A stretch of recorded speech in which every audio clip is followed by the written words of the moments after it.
Buraya söylüyorsun. Realni söylüyorsa bey. Realni mesken bu insan çengde söylüyor. Yerine kalıp deseydin. Beni kaya kaçacak oldu. Bu insan kanda olsa şu da söylüyor. Na, bu izam çekinde de Bu insan otasana. çengde olur pardon. Çalgında uçurunda kılar, çalgında kızlayın. İşte başta uçmayın. Ya çalgında degen, niye bu izam da lisensiyası? Şu izam işte orada. Şu neyge bu izam yok. El karapay neyge bu izam var, bunlarda bu izam yok. Çalgında, bunlar segmentler lisensiyası. Çalgında, başına taşı pet otasın. Ayak aslan çalgında. Taşı pet otasın. Neyge çalgında? Çalgında degen, yerli kazın yüzünden analizi çıkarıp duruyor bunu. Yetişinde ben taş otasın.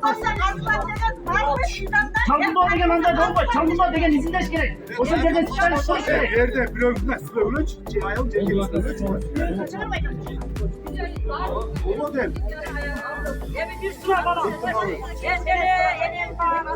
Dur lan. Ece kıska toşu. Biz buraya masa toşu. Sözler duk bir söz layık geçecek. Artık bu insan çekinde olur. Bu insan çok dese kaçmay. Bu insan kan da olsun. Sen karşılar. Bu insan çekinde toplar. Yedi oyunu oynuyor mu? Onda bir şey diyeceğim. Bir şey var. Sonra bir söz var.